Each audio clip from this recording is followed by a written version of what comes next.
Hey, yo, farmer, you a fool for this one, nigga. New shit. Feeling like he ain't all that. Hey, yo, queen, I try to tell him we just cut from another cloth, my nigga. Exclusive. I had to show him what New York really sound like. I had to show him what my barrel really move like. Okay. I had to show him how we move from the 41st side. I'm feeling this right here. So tell me where you live. Jason Harvey in the I building. had to show him how we get it popping on the app. I had to tell him how we selling trees and flipping keys. I had to show him how we move from the 41st side straight out the bridge. So tell me where you live. Queensbridge, where you at? I'm in my bag, heavy nigga. This is not a Birkin. This is Nancy Gonzalez. I know it's hard to find. I'm in Kim Mista. I don't do regulars. Okay. Got niggas looking the same. I switched up the game, and this is Tom Brown. This unreleased right here? Some unreleased? I went and bought it. I don't even want it. Half the shit y'all niggas wear, you can barely afford. I'm pulling up the Cipriani in that new toy, that 9-double M laying in my crock coaster. Tell me how you niggas fucking with your boy now. It's tough. I mean, it's just different. I had to show him what New York really sound like. That's all y'all gonna get, man. Shout outs to Jason Harvey. He's in the building, man. Thank you, man. We here. Yo, I gotta give you a round of applause, my brother. Thank you so much for joining us today, Real Talk. It's truly an honor. How you feeling? I'm good, man. You know, the music is here. You know, ready. Second single will be out next month, and the album's gonna follow. And it's been busy, a lot of hard work, but it's here. So basically, you don't have an album out right now, right? No, it'll be out. Oh, you only got a few singles out right now circulating? Yeah. I like it. So, we're going to get into the intro real quick. Episode 121. We got a lot to talk about. I'm sure that, it's going to be a great one. We here in Queens. You know what it is, man. We're going to get into the intro, and we'll be right back. Welcome to the Jmack Experience Podcast. This show is for motivational purposes only. However, we will not be politically correct, but our goal is to inspire those who listen and watch the show. Please be sure to follow us at the Jmack Experience Podcast at gmail.com. Peace. Yo, I want to give you another round of applause. Thank you so much. It's truly an honor. There's a lot of back and forth to get this done, you know what I mean? But we here now. So, like I said before, we're a motivational platform. We've had people from all walks of life on the show, whether you're a rapper, whether you do movies, whether you're a model, you could be a barber, whatever it is. As long as you got a great story, we want to hear it. So I like to start from the very beginning. So for those out there who are not familiar with who you are, what's your name and where are you from? Jason Harvey. I'm originally from Queensbridge, 41st side to the death of me. That will never change. My whole family was born and raised there. I do have some family members who is born and raised in Harlem as well too. So okay. Between the two, but definitely I'm Queensbridge. Born bred. 100%. 100%. So being that you're from Queensbridge, what side are you from? Because Queensbridge is the largest projects in the world. Yeah. I'm from North Houses. I'm from the 41st side. Oh, so that's Mob Deep side, no? Yeah. They close by. So, we have a great lineage as far as people who, are from music, from rap, from Roxanne Shante. We got Nas, we got Mob Deep, DJ Hot Day. Marley Marl. We got Marley Marl. We have, a lot of people like Capone Noriega was always out there. You know what I'm saying? So we have a lot of, heritage, for rap. So, I think the influence was always there. Right. Yeah, not for nothing. I did see that movie on Netflix with the Roxanne Shante. Yeah. It was a great movie. I actually watched it a few times, So, that's amazing because not for nothing. I think I've been to Queensbridge only one time in my whole life because, I did grow up in Corona. And it was a vibe, you know what I mean? Yeah. But I just never went back because, I'm not from there. So, everybody came out. I came in the morning. It's so crazy. So, there was no one outside. It was like a rainy day like today. Yeah. And then when I went out, I think I chilled the whole day. I was with a few shorties. They showed mad love. When I look out the window, though, it's 9 o'clock at night. Yo, it was flooded with mad people on the bench just chilling. Yo, I didn't go lie. I'm like, damn, I got to make my way back to Corona. They're like, oh, you scared? I'm like, nah. Y'all going to have to walk me to the train. But now it was a vibe, though. They showed mad love. So now, basically, do you have, you come from, a single-parent household? You got any siblings? What was it like growing up in Queensbridge, more or less? Yeah. For those who don't know. I grew up as an only child for about 15 years. My mom had my brother. Shit. So, I always feel like an only child, even though I have siblings. But growing up in Queensbridge, it was just me, my mom. My dad was not there at the time. Gotcha. But so my mom was just holding it down. My mom was street. She was hood. You know what I'm saying? So she rode with all of the big drug dealers of that time. Right. You know what I'm saying? In the 80s, and we don't get into no names. We talking the fat cats and all that shit. She you really from the era? That's crazy. Yeah. So my mom is, she's from that, and I just remember being 5 and 6 years old, and seeing those people and being around at that time. That's when I feel like not even just the bridge, but just New York was hot. I mean, that's when we had the tunnel, we had Esso's, Limelight, when we had all the major. You bring us back, when we had the real clubs. We think we have clubs now. Yeah, it was nothing like that back then. You know what I'm saying? So my mom definitely comes from that, but she held it down as mom and dad. You know what I'm saying, and made sure that I didn't want for anything. I had my grandparents in the households. So, I feel like I've definitely come from a really decent family. Yeah. And so, I'm grateful for that. We have a strong background in church, Pentecostal upbringing. So, yeah, definitely. So you was in the church as well? Absolutely. At a young age. Yeah. So let me ask you this, because you said, your mom, we ain't going to say no names like we said, right? But did your mom do music as well? Because, it always comes from someone in the family or someone that in the neighborhood. Pretty much what I'm trying to get at is who inspired you to want to start doing music eventually? Yeah, honestly, my mom does definitely, sing, she does her thing in the church as well, too. My mom knows how to play the organ really well, too. A lot of people don't know that, but she plays the organ. And when I was in church, I started practicing on how to play drums as well. Gotcha. But who inspired me? I would say, I'll take it back. I remember when... what was your first record that you ever heard? My first record that I ever heard, I'll be honest, and some people will get it, some people won't, but my aunt, I remember her, she took me to an MC Hammer concert back in 88. Then you see Hammer dance and all that? Yeah. That's crazy. So she took me to a concert. It was basically, it was at Madison Square Garden. She took me to the concert. Salt and Pepper opened up for Hammer at that time. That's so crazy. That was the first concert that I saw, and Salt and Pepper went crazy. Hammer came out and killed it, and that was the moment that I was like, damn, you was inspired? Yeah, that was the moment. How old were you more or less at this time? I was probably 8. Oh, you was really young. Really young. But that was the moment that I was like, I really love this. Gotcha, so I loved it for a really long time. So for a lot of people, they feel like, where'd this come from? This is so left field, but a lot of people don't know the story. Right. From that moment, and then at that time, we had everybody from, oh my God, Houdini, De La Soul. We had Kid and Play, LL. That's when rap was rap. That's when rappers really rap, and there was no social media platforms at that time. So if you had deals back then, you was really hustling and really networking. You know what I'm saying? You didn't have anything to put on a platform. And you had to be outside. You have to really be outside. So we have to be at all those clubs. You have to really brush shoulders with A&Rs and producers, and so the grind was real. It was the real grind. You couldn't fabricate your lifestyle. You really had to be about it. Yeah, you really had to be about that. You know what I'm saying? There was no stylists and shit like that back then. You know what I'm saying? If you was fly, you was just fly. Absolutely. And that's just what it was. But that was what kind of where it really started. And I used to go and buy all the albums from LL Cool J, from De La Soul to everybody. I would go. That's when they had Nobody Beats the Wiz. Yeah. That's when we had Virgin Records on time. Yeah, you bringing us back. Tower Records. Coconuts. They don't know about Coconuts and in-store signings. Yeah, that was those. We know we got All the Right Records. It's still there to this day. You been to All the Right Records? Legendary spot. They don't know about that. It's just different. You know what I'm saying? Back during that time, and so that's where my inspiration really, really, really started. But at this point, you said you started rapping. I don't want to get too ahead of myself, but you weren't rapping at this time, right? You were just more of a fan of a music. But I was a fan of music. Yeah. I always purchased music. I would always save my allowance, and I would literally go there. That's how it was too. I remember that. I would buy the single CDs. You know what I'm saying? And then it was the Bad Boy era, and then that kind of shit. The Maze drop, Maze drop. Maze, and we had G-Dep, and Bad Boy was huge. And I was like, I really love this, and I didn't start writing until about 15. Wow. Okay. So a little bit in your teenage years. Now, when did you decide? When was that moment that you said, you know what? I love this shit. Yeah. I'm part of the culture. I'm from Queensbridge, right? We from the essence, pretty much. When did you say, you know what? I think I want to give it a try. I think I want to start writing and doing my own shit. Yeah. It really happened, I want to say, just a few years ago. You know what I mean? I was just watching everybody kind of on social media do their thing and just. And they were trash. We could be real. A lot of people was trash. A lot of people was just doing it just for clickbait and just playing with it. And I'm like, no, but I really loved it for a really long time. And I was just you know what?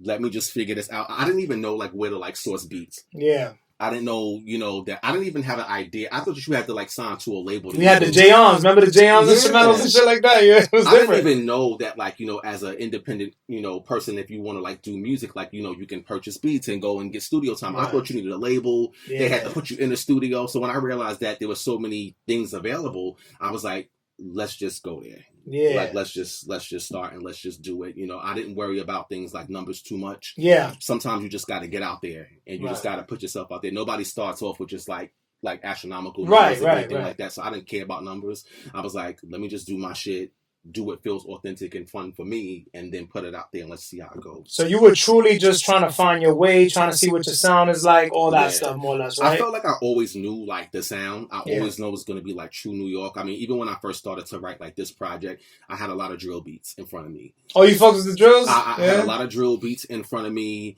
and I did a lot of raps where it was fast. I was trying to do the whole animation thing, and I was just like, that's kind of like New York. Like everybody it's trying not to make you. Drill. Yeah. Everybody trying to make drill like, oh, that's the New York sound. Yeah, and then like, it's not the New York sound. Let me take them back. Yeah, right? Like I'm like, it's not that. You know what I'm saying? So I was just like, you know what? Let me stick to what I feel comfortable with. And so when I had the beats in front of me, I scrapped a lot of the drill beats, and I was just like, this is what I want to do. I want like strong, like 808s. I want real, like gritty. It could be a little commercial mix. I'm totally fine with that.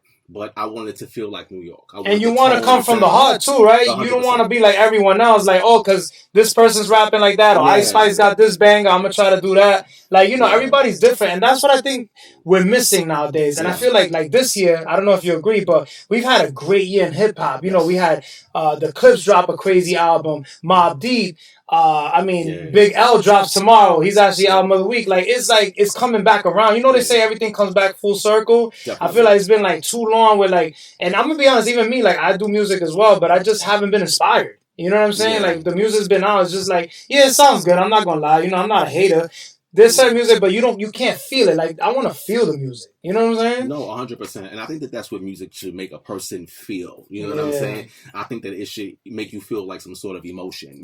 Whether you feel like you like super happy, it's pre-gaming music, you in the crib, you rolling up, y'all sipping, y'all taking shots. You know what I'm saying? Or like music that gotta make you like make the ugly face. Like, exactly. Gotta make you feel something like what the fuck he just said? Like, it gotta make you feel something. You know what I'm saying? I feel like I'm hearing a lot of the same stuff.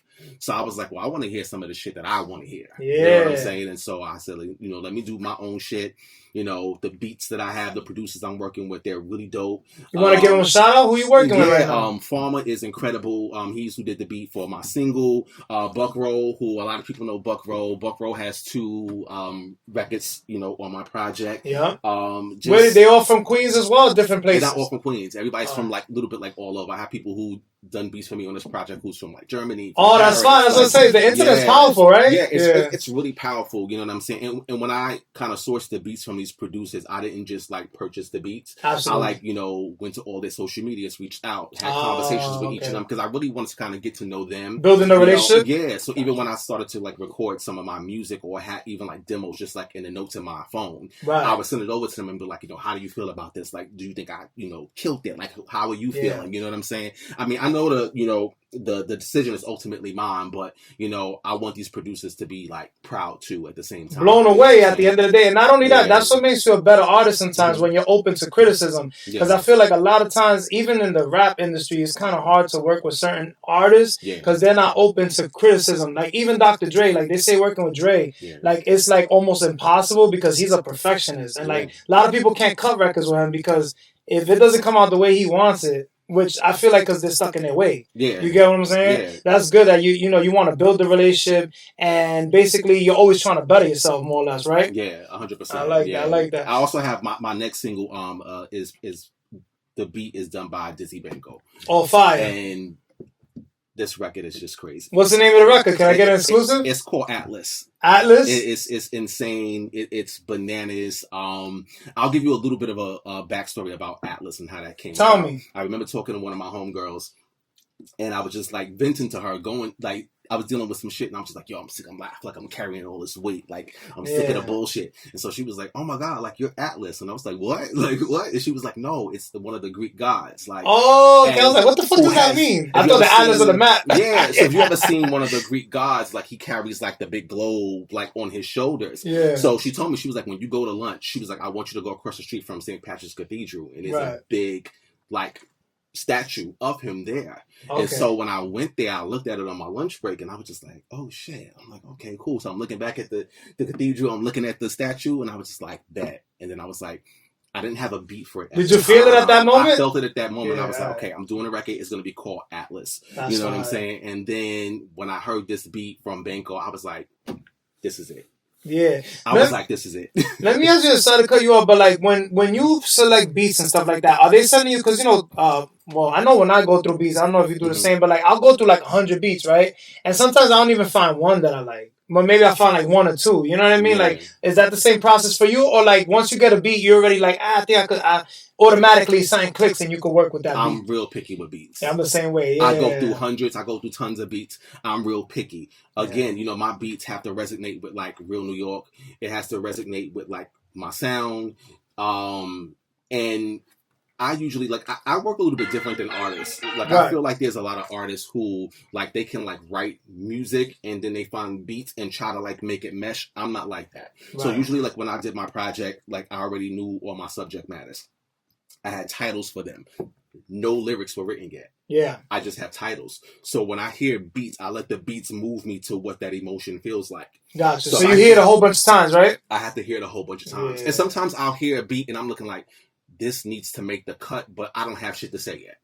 You know what I'm saying? So I'll sit with it, and all of a sudden I'll just be randomly on a train or be somewhere chilling. Yeah, then you feel it. And I'll write a couple things. I'm like, oh shit, let me go back and play that beat again. And then it just kind of like starts from there. Like the beats gotta move me. It gotta give me a certain feeling, a different emotion. Like, you know, if beats just come my way, I don't just be like, okay, I need to just use this beat. And then you don't rush your process either, right? Like, oh, I gotta write this today in like 20 minutes because there's some rappers that I wrote that in 10 minutes. I'm like, that's probably why that record sounds kind of whack. Yeah. Like, to be honest, you know what I'm saying? And I know a lot of artists right now who really write quick like that, and they're really fucking good. Some of them are really good, really fucking good. And I'm like, how did you do that? Like, you know, I'm not like that. I have to really like sit with something, and I'm also one of those people like if I play my record back, I have to love it every time I hear it. Absolutely. I don't ever want to hear it and be like, damn, why did I write that? Or why did I say that? Like, because you're trying to create timeless music. Yeah, and I want to create something that I don't cringe. You know what I'm saying? When I hear it. So when I hear my single, like The Archive, I don't ever hear it and be like, oh, I don't like that. Or why did I just... Like,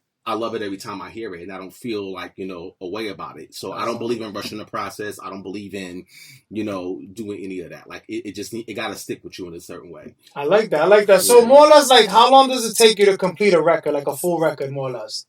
Honestly, I want to say if it's something that moves me really quick, like I'll be honest, like when I got the Dizzy Banko beat, and I started to write like to Atlas, like I wrote almost half that song like in the same sitting. Like I sat down for like 3 hours, and like half that was already you were locked in. Yeah, and then my single that's out now, The Archive, I literally wrote that probably within the same week. All right, like I got it finished. Like I didn't even hesitate. And the funny thing about The Archive was I didn't like some of the last few lines in my second verse, and when I got to the studio to record that day, it just all came to me, and I wrote while I was sitting in the booth. Oh, you was just punching in stuff. I was punching in, I like that. And then it was perfect. You know what I'm saying? Sometimes it just hits like that. That's why I always say, like, don't rush your music. You don't want to force it, right? Don't force it. If it don't hit, it just doesn't hit. You know what I'm saying? Maybe it's something that be scrapped, or you add it to a deluxe, or you do something different later. But I just feel like don't rush your process. I totally agree with what you're saying, because there's sometimes like maybe you'll come up with a hook, right? Yeah. Or maybe you'll have a crazy verse, and now you're just sitting on a verse, but you can't even think of a hook. I don't know, that happened to me a lot of times. Exactly. And then, like, I still have the record there just sitting there, but then in due time, you might find someone else that's dope, and you might be like, yo, you know what, I think I want you to do the hook,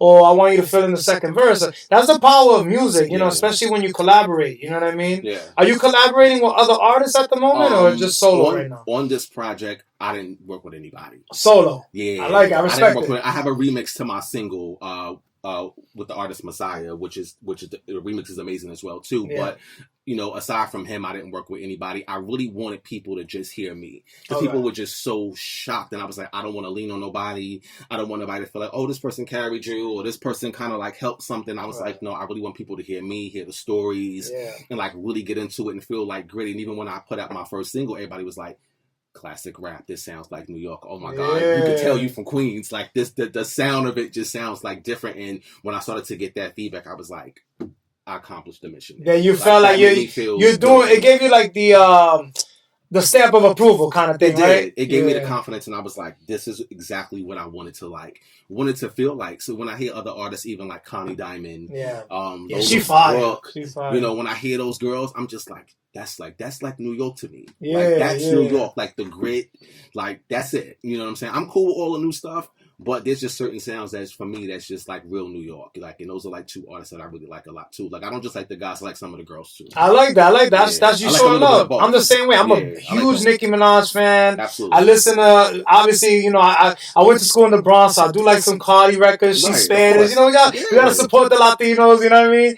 But it's funny that you're bringing up the artists, because being that you are from Queensbridge, like you got some heavy hitters that came out of Queensbridge. We're talking Nas, Mobb Deep, all these people. Like, how does that influence more or less like your journey? And like, I'm sure that it got to be somewhat of pressure, but not really. But like, how do you go about like? How can I explain this question? Like, more or less, like, does that like? Do you think of that? Does that weigh heavy on you, or you just like, you know what? I'm me. It don't matter what was done in the past. Obviously those are the legends, but how does that like shape your sound?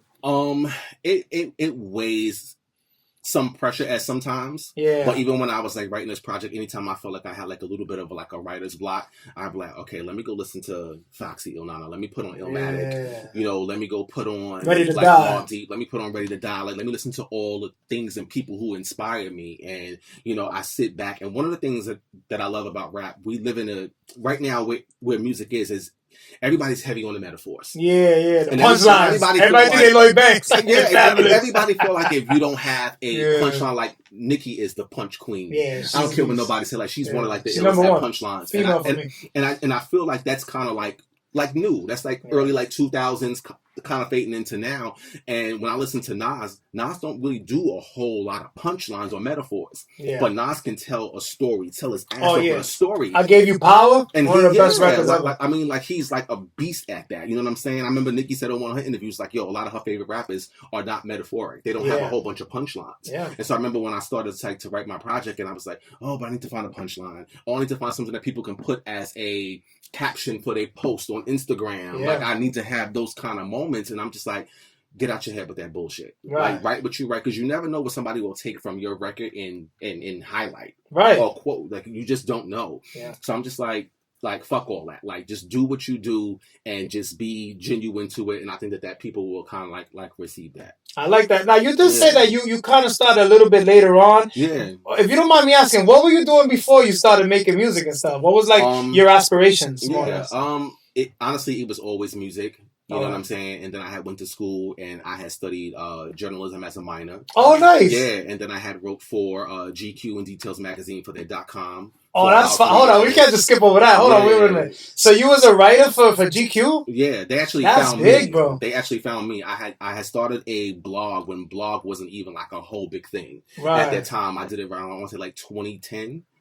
Around that time, and then one of the editors from GQ had wrote me and was like, hey, I like your blog, like, what you want to write about .com? I thought it was bullshit. Yeah. So I like took the guy's like email, put it in LinkedIn, and I was like, oh shit, like it's legit. Like it's real. And don't get me wrong, like I don't want to like, gas anything. I, believe in being honest. It wasn't a paid gig. Yeah. It was one of those things where it gave me an opportunity to write. Ain't nothing wrong with that. Also be able to kind of like, go back and have conversation with some really amazing people. And then when gaining the knowledge too. Yeah, and gaining a lot of knowledge. They would take my work and edit it and switch titles, and I was like, oh, why would they do that? And then I would write them and they'd be like, this is why we did this and that's why we did that. So they taught me a lot. And then when it was time for, New York Fashion Week to launch the first Men's Fashion Week, they invited me to 19 shows. You definitely got style. I want to point that out. They sent me, I got 19 invitations for the first Men's Fashion Week. I think that was like 2014, 2015. Fire. I only RSVP'd to 9, and I met so many amazing people from like Victor Cruz, Tommy Hilfiger was there, crazy. And I sat second row in almost every show that I was there. You know what I'm saying? As a junior writer, I wasn't on nobody's payroll, no anything like that, and so they gave me a lot of love. They gave you so, the game too. Yeah. And it's not always about money. It's not about money. A lot of things people got to understand. You're going to do a lot of things for free. You know what I'm saying? And as it relates to music, like I fund everything. I pay for all my beats. I pay for all my studio time. Any looks or any visuals that I do, it's all coming out of my pocket. There's no advancement. Yeah. There's no any of that. You know what I'm saying? Absolutely. Like, you know what I'm saying? It's just nothing that, aside from my business manager who organizes my schedule or tells me what could work or what could not work for the brand that I'm putting together. Yeah. Outside of that, like, you know, it's all funded by yourself. Shout out to her. She's actually in the building. We got to give her a shout out. What's her name? Let me give her a round of applause too, man. Give it up for Big Q. So hold on, I gotta ask you this. Now that we're talking about that, and shout out to my man, my day one man. Well, he don't like when we say his government. My man streaming with Jay. He in here. But let me ask you this: how did y'all meet, and how did she like become your manager? Y'all like day ones as well? Do you know her for a long time? Is she family? Give me the whole scoop. So you know I'm nosy and shit. It's my job. No. Let's go. You know, and I'm glad because I was never able to tell my story with her. On a platform. So this is the first time ever on the podcast. First time ever. Let's go. I like it. I never was able to tell like this story. So, my dad, my biological dad and her mom they are brother and sister. Oh, okay. And so y'all kind of related. She is my first cousin on my dad's side and we never knew each other. Gotcha. So we would see each other around the way and like she kind of knew who I was. I kind of knew who she was. And because the connection to my dad was not there, we didn't know how to bridge the gap. We didn't know how to bridge the gap. And then there was, back in like 2019, one of my, shout out to Piff. Shout out to Piff. I don't got my bond job. This shit's killing me right now, but shout out to her. Which is another one of my cousins, Piff reached out to me and was like, yo, like we know who you are. Like, let's come. So we and her, we met up, we had some drinks, we talked, we vibed for like maybe like 3-4 hours. And I was like, we got to go and grab Q. You know what I'm saying? So I went, we grabbed Q and me and Q hit it off because, I don't want to tell too much of her story because but, we are both, unfortunately, like we're divorced. So we bonded over that.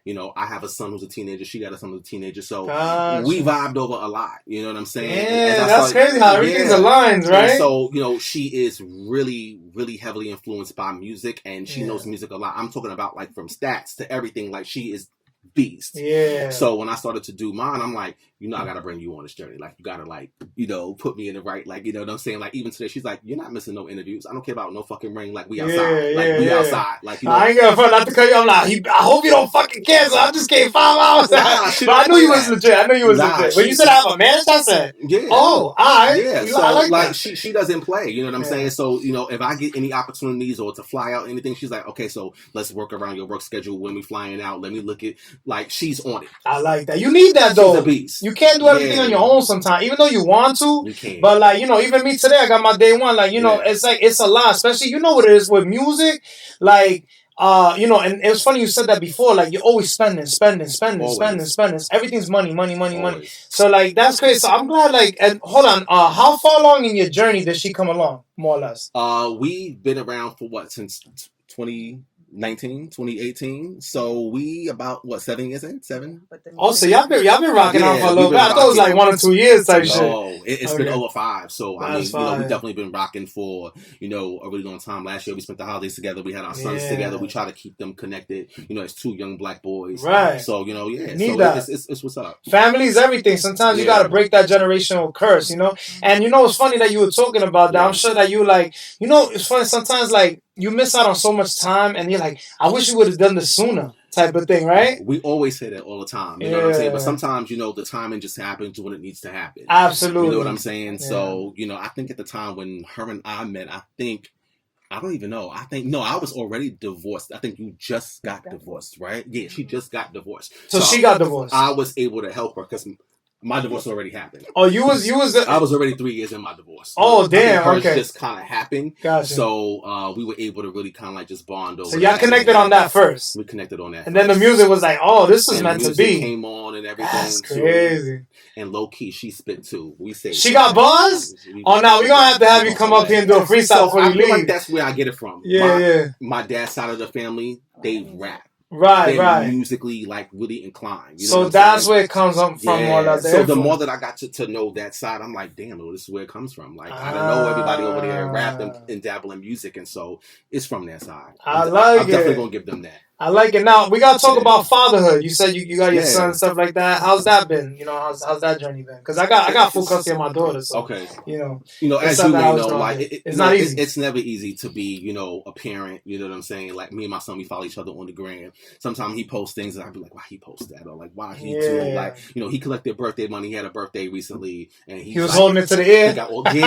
He was doing those kind of posts, and I'm just like, why? The pants sagging, or he's with his little shorty. She got her middle finger up and her tongue out. I'm just like, but we all been there. Yeah, and it's and the thing about it is that I don't want to coddle him too much. Right. You know what I'm saying? Sometimes I cut it off, and I'm like, okay, that's too much. Like, chill out. But in the same token, I think about how sheltered I was because of church and how my family was. Right. You know what I'm saying? That's not always the good thing. Right. You gotta let your kids experience what life is. Yeah, you can't hold them by the hand all the time, right? Yeah, you really can't. You know what I'm saying? And so I'm learning not to be so like super strict with my son. Right. I need him to just like kind of like figure out some things for himself. But he knows that I'm, I have an open door. You know what I'm saying? I'm an open book, and we could discuss anything. So even when I'm around him, I'm like truly my honest self. You know what I'm saying? Whether I curse or I'm drinking, I'm a little tipsy, because I don't want to create this fake image of what he should see a father be. Or be hiding stuff, right? Or be hiding shit. Like it just doesn't make sense. You know what I'm saying? And so I try to keep it 100 with him. You know what I'm saying? And then he keeps it 100 with me. But he understands where the boundaries lie. Does he do music as well?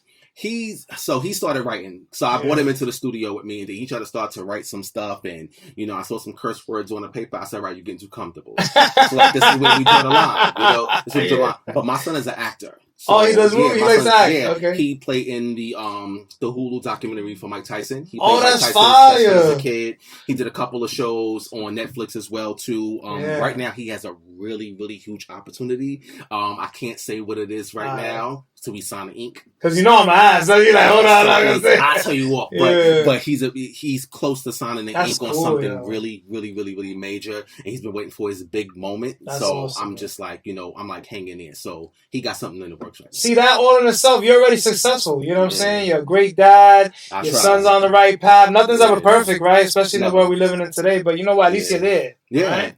So let me ask you this, right? Back to the music. You did say you're dropping an album. Do you know exactly more or less when the album's going to drop? Do you have a date yet? Or are you still... the album is going to be ready in the first quarter of 2026. All right. It'll be out in that first quarter. I really want to knock that out because following that project, I'm going to do my whole album, but I'm going to do live. All right. I'm going to do a live. I'm going to have a live band. I'm going to have a couple of friends there. And I want to have it filmed. I want to put it out on all streaming platforms. The live performance. I want to perform everything live with a live band. Something's different when Sound like a House of Blues kind of tip, right? Yeah. So I really want it. It's kind of like a tiny desk vibe, but kind of like when MTV used to do Unplugged. Right. And they kind of do that. So it's kind of going to be like an Unplugged vibe, but everybody's going to like chill, you know what I'm saying? Have light bites, they drinks. And I'm going to just go through and take them on a journey of the project and like, talk in between, explain the records and just kind of like do it like that. Because I'm like, I don't think we've done a lot of like live rap albums in a while. I think the last one was like Jay-Z. I think Nas did one. Yeah, Jay-Z did an Unplugged. I think Nas did one like Radio City or something like that. But he came to Providence actually. Yeah, so I missed that. I was heated. Yeah, so I want to do a live album. After this one, it's going to be a live album. You got a venue in mind, or you still undecided?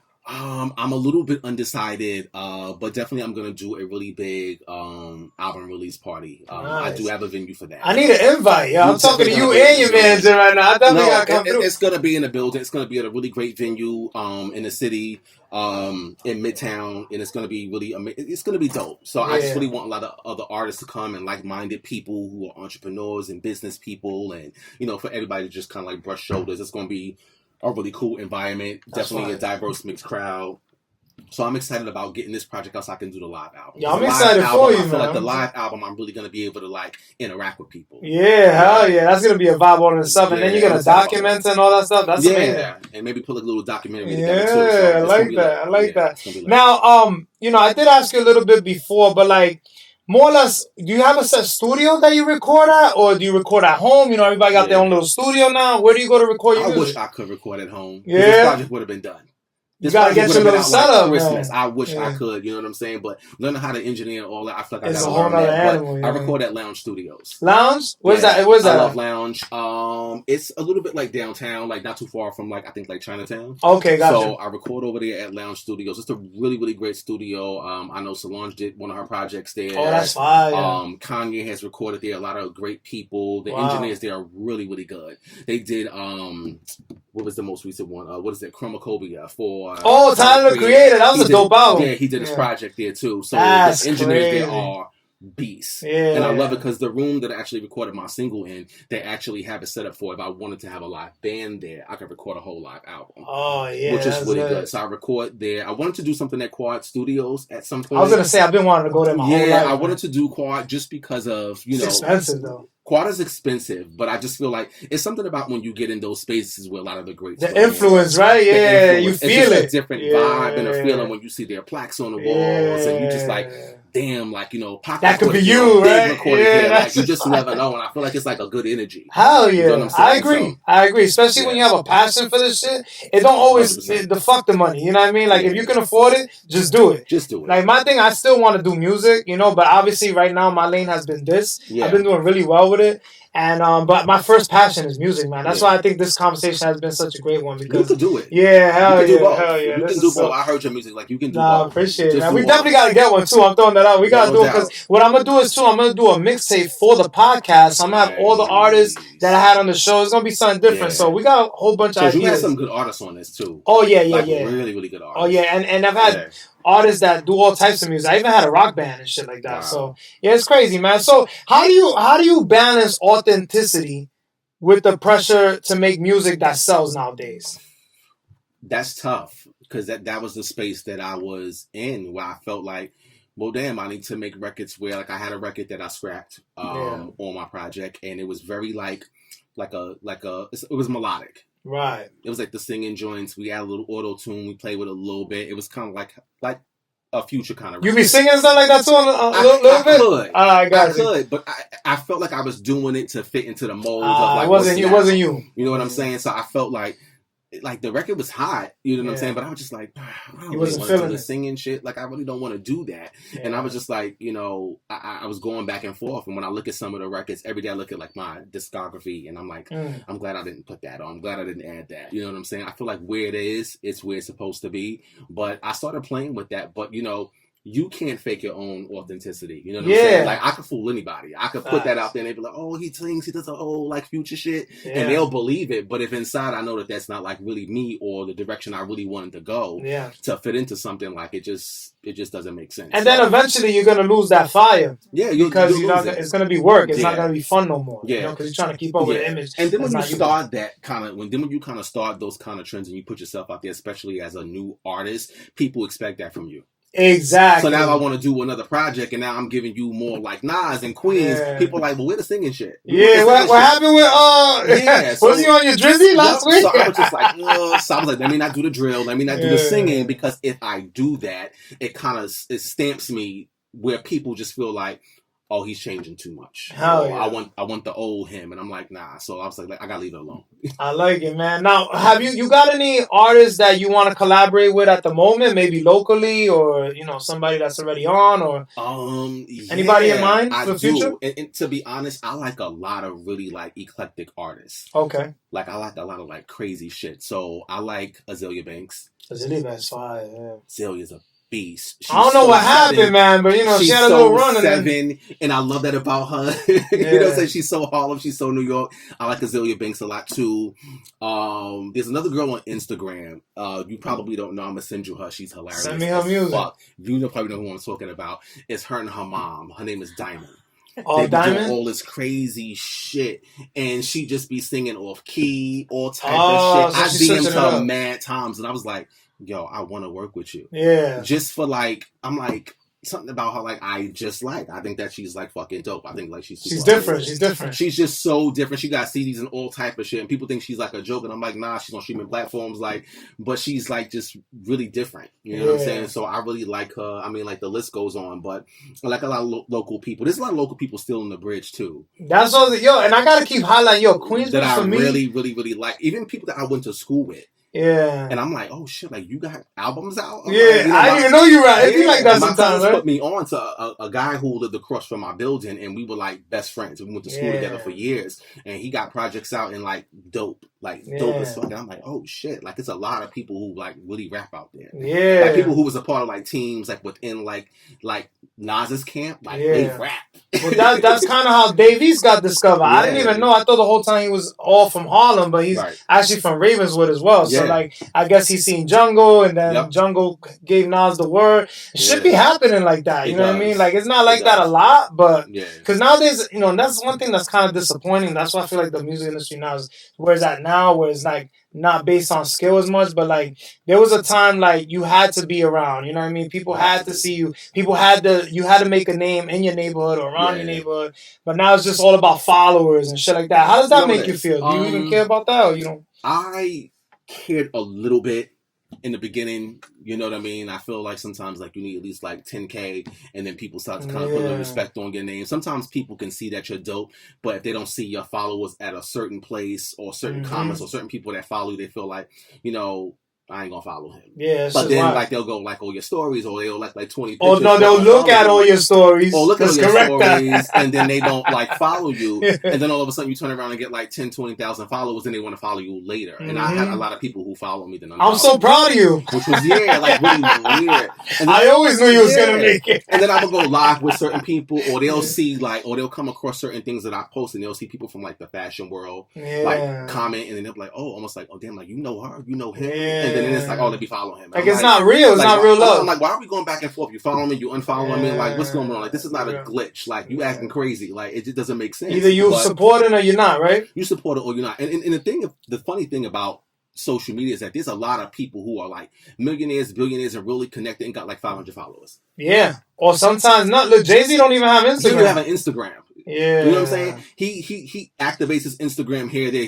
If he's trying to promote something like a business, he'll put it up there just to kind of, I guess, gauge and see like what the interaction is. Oh, he knows what's going on. But like he knows what's going on, but it's just really weird about that because there's so many big people who they don't even have 1,000 followers. Absolutely. But it doesn't change like who they are, what their influence is. It's amazing that we're talking about this now. What's your personal definition of success? Like, has that changed over time, or is it like, you know what, you're just grateful for what you do have, and you're not worried about, you know, because sometimes, I know me, when I started doing music, I was like, oh, I want the Benz, I want the big chain, I want to have all the women in the video. Yeah. And then as you start, when you become a father, actually, you're just like, none of that shit matters. Yeah. You know? One thing I will tell you is that, you know, success is not material things. You know what I'm saying? A lot of people know how to look like a star, and don't have much behind the scenes. I think that success is basically what goals you set for you and what you have accomplished. So if success to me looks like, hey, like I want to open up like, you know, a mom and pop coffee shop, and then I want to open up a laundromat, you know what I'm saying, which I do. You know, if I laundry make money. Yeah. So if I do all those things, right, then I'm successful. Right. Because that's what I wanted for me. So if I set out a goal of 5 things and I accomplish those things, then I'm successful. Absolutely. You know what I'm saying? Sometimes people think that material things make you look successful. You know what I'm saying? Like everybody got, you know, American Express cards. Like people are scamming to get Amexes these days. Like everybody y'all all don't have Amexes walking around. You know what I'm saying? So there's so many ways you can look like a star or look what success looks like, but success is really you putting goals, writing them down. I always say write them down. That's really important. That's what she taught me. Write your goals down. Don't just say them. Like you need to be able to look at them and hold yourself accountable. Right. So if I put my goals down and I'm able to check them off one by one, then I'm successful. That's success. Somebody else will look at me and be like, somebody else will look at me and be like, okay, you put your album out. You think you're successful? Okay, you ain't successful. No, I am successful. Yeah. I paid for that whole shit. You completed it. I completed it. I wrote every word. I paid for everything. I paid for every visual. I'm successful. Checkpoint. Album done. Yeah. So, yeah, if I do all that, then I'm successful. Now, I got to ask this question. Yeah. Right? You know, everybody asks it on every podcast, but mine's a little bit different. Yeah. I know we spoke about some artists that influence you, but who are your top 5 That a lot, but I'm gonna switch it up on you. It could be from any music genre. They can even be a bachatero, sing salsa, whatever it is. Who are your top favorite artists of all time? Woo. I switched it up on you, didn't I? Well, I'm gonna go number one. Yeah. And this person will always be number one for me. Foxy Brown. Foxy Brown. Oh, you've been mentioning her a lot. Yeah, okay. Foxy. Her first album was fire. Yeah, Foxy is always going to be my number one. I'm never going to downplay her. That's ever crazy. In this lifetime. Yeah. It's going to be Foxy. How about Lil' Kim? You like Lil' Kim too? I love Kim. Yeah. Yeah. So definitely Foxy. I want to throw Nicki in there. Gotta throw Nicki. We from Queens, man. I want to throw Nicki in there. Honestly, I want to throw Jay-Z in there. Jay-Z, I'm a whole fan too. That's crazy. Really great. I want to throw Big and I want to throw Drake in there. No Nas. Nas is there, but he's more of like, he makes me just feel like what Nas does for me outside of the music is just different. Yeah, like I feel like my whole aesthetic and my image, kind of can reminisce that. And give that and being from like similar blocks. That's real. You keep it real. You could make a fake list. No. I hate when people make fake lists. Yeah. I hate that. Be real. So like if you ask some of the rap girls, they're gonna be like, "Oh, Queen Latifah." They're gonna be like, "You don't listen to Queen Latifah." Like you don't listen to no damn. What was the last song you know? Give me 5 songs from Queen Latifah. You know listening to that. You know what I'm saying? Like I love Nas. I can recite lyrics to most of his shit. You know what I'm saying? But in my top 5, those are gonna be like in my top 5. I'm not gonna lie, I can relate because my whole life I had so many problems in Queens with people. When the Nas and Jay shit happened, I was on Jay's team all day. Like I like Jay's a way better rapper. And I feel like Nas won that battle. The battle, but not the war. If you want to do Ether versus Takeover, Nas won that hands down. I'm never gonna you know what I'm saying? I'm never gonna change that. I mean, he definitely won that. But you know what I mean? I just think that people got to be honest about their list and don't lie. You know what I'm saying? You can't lie. And there's still so many more people, you know what I'm saying? That I could name, but in my top 5, it would be those people. Like even Mobb Deep's album. What'd you think of it? The new album? I thought it was really amazing. Fire, right? I listened to it while I was getting ready this morning. Yeah. It's really good. They named the infamous the greatest album of all time. Isn't that crazy? Yeah. The first album. I'm not mad at that. Yeah, that's I think out of what they have, that's definitely one. I mean, you could never. I mean, like Shook Ones is a classic. Absolutely. Like Shook Ones is like super amazing. Like that's one of the best records. Hell yeah, I like that. Now I gotta ask you, you got any shows coming up? Merch in the works? Music videos dropping? Yeah. What you working on right now? Besides the album, I definitely have some merch that's coming. Can't say too much on that, but there's some merch coming.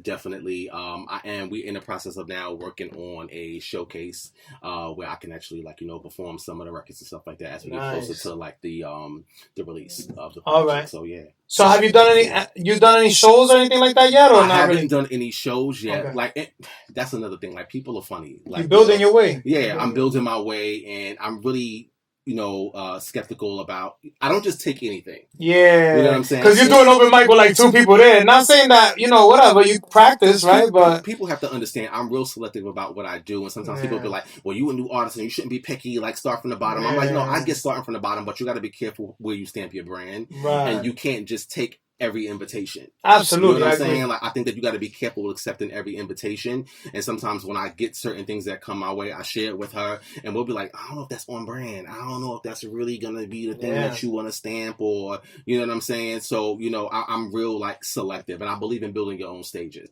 So being that I haven't had things come my way to perform, I'm like, well, we're gonna do our own show. Yeah. I'm gonna do my own show. That. Do my own show. It's okay to say no to things. It's okay to say no, and it doesn't make you difficult. Yeah. And people think that like, oh nah, he think he hot shit. He think he the shit. Yeah, he too good. I don't think I'm the shit. I got one record out. Like, I don't think I'm the shit. But in the same token, like I know what I want to build. I gotta make sure that it fits. What I'm trying to build. Now, when people mention Jason Harvey years from now, what do you want them to say about your impact? Wow. I would want them to say that I am loyal. First and foremost, I take any relationships I have with people, like I ride out. You know what I'm saying? Everybody don't really do that for me. 100%. You know, people, you know, they love you up until a certain point, and certain things that they can't accept or understand, they cut it off. I'm not like that. I'm a ride to the wheels fall off type of nigga, and I've been like that. Yeah. Like, I will ride out to the death. You solid? Yeah, I'm definitely solid. And if I'm not solid, I'll let you know why I'm not solid, and then I move on. Right. You know what I'm saying? But I want people to, you know, remember me for being loyal, humorous. You know what I'm saying? I love to make people laugh. I love to have people have a good time. So definitely that. Yep. And also respect. I think that it's so key. You know what I'm saying? Respecting people don't really cost you nothing. Like, even if we don't fuck with each other, let's just respect each other. Let's not throw dirt on each other's name. Let's not put each other in harm's way. Like, if we don't rock, we don't rock. So, you know what I'm saying? I want people to remember me for being respectful, for being loyal, my humor. You know what I'm saying? Like, my character, my integrity. Like, that's, like, super important to me. I want people to remember me for, like, things like that. At the end of the day, we all humans, right? And we brothers and sisters, religiously wise, right? Right. And we grown, man. We're not little kids no more. You know what I mean? Like, it's time to, like, I don't understand how certain people, and I had the last episode that I had, you know, it took this guy almost like 32 years of his life to realize that, you know, the system, he had to get out the system. He was in and out of jail since like 12 years old, which is crazy, you know? So some people learn faster than others, I guess, but, like, you know, it gets to a point where it's like, you know, we at a certain age, we gotta do better. We have to, and take accountability. Yeah, that's a fact. Sure. Now, if you could speak to your younger self, growing up in Queensbridge, what would you tell that young man? Wow. You know how to come with it, man. I would just, honestly, I used to be so scared as a little kid of everything, because I was so sheltered, and I grew up around so many women in my family, even though they were strong. You know what I'm saying? The only male that I had around was my grandfather, and he was a World War II vet. Oh, shit. Shout out to him. Yeah, my grandfather used to work for Steinway & Son, so he worked a lot of pianos and shit like that. So my grandfather is like a huge, like, impact for me as well, too. But if I could say to my younger self, I would just, like, do that shit. For all the things that I was afraid to do, I wish I would just jumped out the window and just been like, fuck it. Like, just do it. And I wish I would have done it. But, you know, here we are. You know what I'm saying? Here, it's a new day. You know, it's a new day. 2025 is up. It's late in the game, but while I'm here and I still got breath to do the shit that I want to do, I'm going to just do it. Yo, not for nothing. You inspiring me right now. Thank you, man. Because not for nothing, I did so many albums and mixtapes and music, and then it was a point I'm like, damn, I think I'm old, man. I can't. Then you got your, you know, when the youngins start calling you uncle and shit like that, you're like, damn, I don't know. But young people don't get it, right? They don't know. They don't know. Even at work, I got guys that are like 27, 28 years old, and they call me like uncle, and I look at them and I laugh, because I'm looking like, first of all, I was married when I was your age. Yeah. Secondly, when you get to be like in your 40 club, you don't realize how still youthful and young you feel. And we look good, shit. And especially if you can look good and still rock with the best of them. I've been like, y'all killing me with that uncle shit. But if I gotta be uncle, I'm gonna be the flyest uncle. I don't give a fuck. You know what I'm saying? I'm gonna rap young niggas under the table any chance I get and do my big one. Fuck that age shit. Most moguls don't become moguls until they're like 55 anyway. You don't have a lot of huge moguls that like 20-something years old, unless you're a fucking Kardashian or unless you was born into this shit, right? Born into that type of shit. Like, you know what I'm saying? A lot of us who come from the communities we come from, we're not born into money. So we got to build our wealth, and if it happens at 40, 45, or 50, do that shit. So I'm over the whole age shit. Like, fuck y'all and your thoughts about my age. Like, I don't give a fuck. That's why I always say Young Harvey, Silver Fox, Salt and Pepper Beard. I don't give a fuck. Like, better late than never. Clips just dropped their album. Clips, come on, 51 and 53. Number one album. The same. And they still look the same. Number one album. The album is crazy. Like, do your big one. Fuck the age. Just do it. I like that. Leading to my next. We're going to be wrapping up shortly, but I had so many things I had to do. And, you know, I couldn't come down here and not get the full experience. You know what I mean? So what advice would you give to someone who wants to become an artist? I know you briefly spoke on it for people that are older, but someone that's young and they're just overthinking, like doing the music, getting into it, and maybe going through the same things that you went through, you know, that took you so long to get into music. What I would definitely say is, you know, focus on what you want your brand to be. Word. That's like really important. Think about your sound, you know, ask yourself, like, what about you is unique or different maybe from like what's really out there. That's the first thing. Create vision boards. I think it's really important. Start to put looks together and different things of like how you want to look. Like what do you look like as a star? Because even if your goal is to get like a major label, they don't do what they did years ago. Labels no longer pay to revamp you. They're not paying for you to get BBLs, titties, get these done. They're not taking you. That's Chanel. Not in the budget. They're not taking you Chanel. They want you to come already fire. Yeah. If you a dude, you got to come with your chain ready. They're not giving you chains for an advancement no more. Yeah. Those days is over. So they want you to come fly, come with your rollies, come with your handbags or whatever you like. Come with the following. They want you to come with the followers. They want you to already have done some work. So do the work. That's why I say to anybody who's new, like, do the work, start. You know what I'm saying? I don't care if you got 20 supporters or followers. Build that. Word. Build that and just go from there. But you got to really put your brand together. They don't pay for that shit no more. That's a fact. We're going to get to album of the week real quick. Album of the week on the J-Mack Experience Podcast. Album of the week this week is Big L, Harlem's Finest, Return of the King. Make sure y'all tap in. You're going to check it out when it comes. Did you hear the new single that came out? Yes, sir. Crazy, right? It's in there. I'm excited. Yeah, we're going to get into Movie of the Week. Movie of the week on the J-Mack Experience Podcast. Movie of the week this week is Chainsaw Man. It's an anime movie. You into anime? Nah, not like that. I know my man's is. I used to watch that back in the day with my brother. Yeah. I'm not really into the anime thing, but my daughter did tell me, and I was like, I'll give that movie a week. Why not? Now, we spoke about so many things today. It's been a wonderful podcast, man. This was a dope episode. What's next for Jason Harvey? Anything else that you want to promote that I didn't cover or I might have missed? Yeah, I think we're all good. So the new single Atlas, produced by Dizzy Bangle, it will be out next month. Nice. I have my visual coming out for Archive and also for Atlas. It's up. So we excited. It's up. Yeah. It's up and it's stuck. Right, it's up and it's stuck. I like that. Where can people follow you at social media wise? I am Jason Harvey. You can follow me there. Follow me on IG. Don't follow me on Facebook or nothing like that. I don't really be over there like that. So just follow me on IG for anything music and just my day-to-day life. You're not TikToking and shit like that? You know what? I have TikTok, but I'll be honest, I don't really do the TikTok like that. TikTok is a little scary place. It's really weird. I just can't get into the TikTok. You gotta start doing. I've been tapping into the TikTok. I'm not gonna lie. Like, I've been getting a little motion on it. It's harder to gain following. I'm not sure why, but I think maybe because it's more like dances and stupid shit like that. But I'm gonna try to figure it out. I mean, it's good to know all sides of the fence, right? Yeah. I don't know if TikTok will work for me. I don't know. I don't make dance music. Yeah. What about YouTube? You make a challenge. You got a YouTube channel? I have a YouTube. It's Jason Harvey TV. That's where I'm gonna be putting my documentary.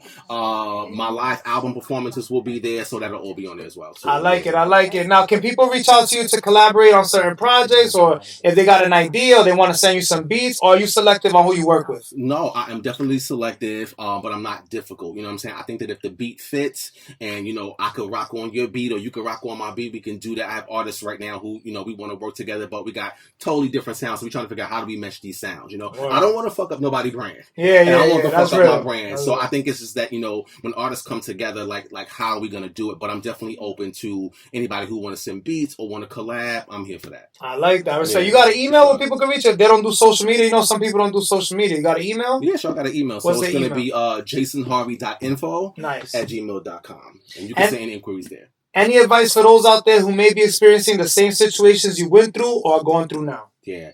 So for anybody who is experienced divorce, I would definitely say, if you're not tapping into therapy, tap into therapy. A lot of times in, Latin and Black communities, we don't believe in that. Go and get some fucking help. Go and get therapy. You need somebody to go and talk to. Fuck what anybody says. If you got insurance, it covers some of that. Yeah. Come out of pocket for it. We take trips, we buy nice things. Go and take care of your mental health. That is super, super, super important. And also, she's the queen of mental health. Drop her information as well, too. She's a licensed therapist. Give me her info. Beast. She's an absolute beast. But definitely, you want to go and seek some help. So I want to start there. Start with your mental. Yeah. So definitely start there. Everything else can fall into play. But if your mind is not right, respectfully, you're not going to be able to accomplish a lot. Yeah. Got to get your mind right. I like that, man. Shout outs to Q. Yes. Right? Yes. What's her Instagram? What's Instagram so people can follow? The queen of mental health. Come on. You can get on camera real quick. We got to get to on camera, man. I want to. The queen of mental health. I bet. We got to get my man. Yo, come on, man. We got to get you on here. We got to get you on. Everybody. This was a group effort today, man. Real talk. That's right. Yo, shout out to Instagram now, man. Nah, this is day one right here. This is my girl. Yeah. Shout out to social. Oh. Yes. At jcansher.com. You can also check me out on Twitch, Streaming with Jay. Let's and go. I also have a YouTube, Streaming with Jay as well on YouTube. We in the building, man. Big queens in here. Any last words or special shout outs before we sign off? Please follow me on IG. I am Jason Harvey. Atlas will be out in November. It is crazy. It's gonna take your fucking heads off. I can't wait to hear it. You got a visual dropping too, right? The visual will be all out. Yeah, I'm excited. Yo, man, thank you so much for being on the show. Shout outs to you. all the sponsors: Black Sheep CMOS, Spaced Out Snacks, Vitamin Energy. Shout outs to everybody that came through today. The Jmack Experience Podcast, episode 121. Yeah. Jason Harvey, he came through and shut the shit down. We're signing out. Thanks for coming on the Jmack Experience Podcast. Be sure to check us for another episode every single week. Until next time, peace. Yo, if y'all want to submit your music, right? Make sure you submit your music to the Jmack Experience Podcast at gmail.com. We're going to do something different this year. Submit your music. We're going to do, how about this? I'm going to start doing something crazy. Since we're always booked up, whoever got the dopest track that you email, whoever got the most fire track, I'm going to bump you ahead of my schedule. Instead of you having to wait, whenever I got an availability and stuff like that, I'm going to bump your spot and you're going to be able to come on the week of if you got some motherfucking fire. But the track got to be fire. It can't be no fucking bullshit. It got to be, bars. You know what I'm saying? That's the shit I like. I don't want to hear none of this shit. I don't know what the fuck you talking about. But I want to hear some straight bars. If you got something crazy, lyrical, some shit you could feel, we gonna bring the real shit back. You know what I mean? Which is coming back. But yeah, email that shit to the Jmack Experience Podcast. Send your music in. And I'm going to be the judge, and I'm going to see if this shit's fire. If it's fire, we're going to premiere it. We're going to get you on the podcast ASAP. So make sure you send them tracks. We're doing something new this year. And I want to know, put a little, when you submit the email, though, put where you're from, what's your name, what's your Instagram handle. You should already know how to do all this, but I'm going to just put you on. Don't just send me a track one. You know what I mean? Like, make sure the shit's labeled. Make sure it got your information. Make sure there's a link to the music video. I can go check the music video out because I might just stream that shit live and just, you know what I'm saying, give you some love. So make sure y'all tap in. We doing something different. New music reviews. You already know what it is, man. The Jmack Experience Podcast. Let's fucking go.